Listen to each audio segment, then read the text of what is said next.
Welcome to ECN Trade Daily Video. Before we begin, it should be noted that any advice is of a general nature only and that your personal circumstances have not been taken into consideration. Hello everyone, my name is Rob Clayton and thank you very much for joining me. The Australian dollar once again slips from the 71-cent handle after the market attempted to take the rally higher but only got to a high of 71.06 before falling back underneath the 71 handle.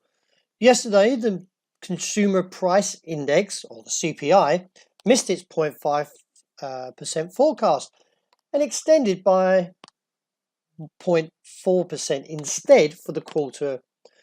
Now, this is below the RBA's 2 to 3% target band for September, according to the Australian Bureau of Statistics. The previous month, however, did come in also at 0.4%. So really, on an outlook of the last 2 months, the number hasn't changed.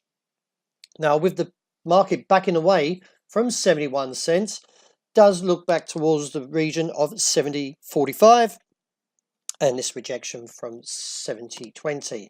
Now, with the dollar index also posting a fresh 16-month high overnight of 96.96, no doubt the bears will be happier to take the challenge lower today against the Aussie and the greenback. Looking to the euro, as you can see, the market is slowly pushing lower and now pressuring this level of 112.95.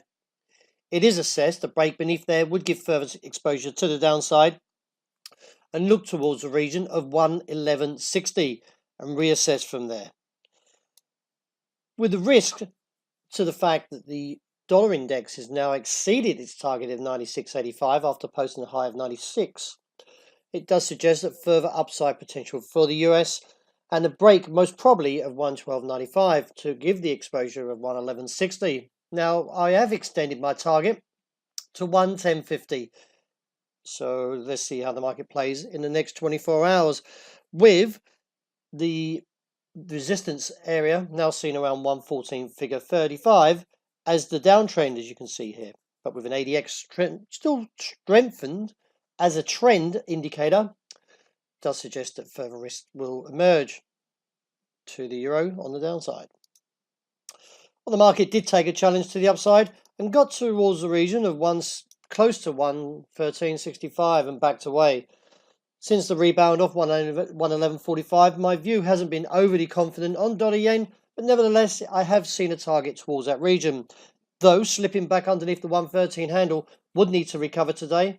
Otherwise, further risk could be seen towards 112.55 or back to the lows of 111.45.55. The pound was happy selling off over the last few days and also since October from 132 and looking to the downside objective of 126.40.70, the market has staged a relatively strong rebound and hit the challenge of that downtrend, which comes in around 128.30.70. Overnight, UK Brexit Secretary Dominic Raab said a Brexit deal is due on November the 21st.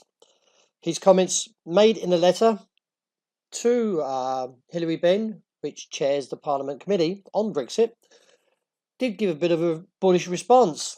Now, if all we've seen is they're suggesting there may be a deal. Now, how many deals have been on the table? So I'm a little bit skeptical until I actually see what they have to say, and at this stage could still see the downside challenge of 126.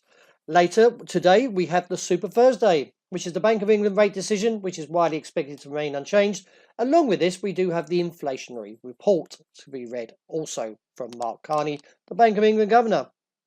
So let's see if it gives the market a bit of a sell-off, as I expect. Resistance at this stage should still cap around that trend line you can see here at 128.30.70.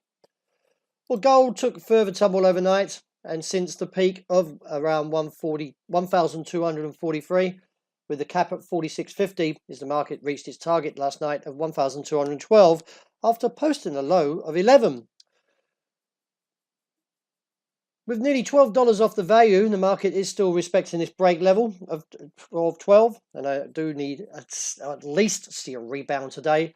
Otherwise, we could be looking for another $12 down towards the region of 1,200.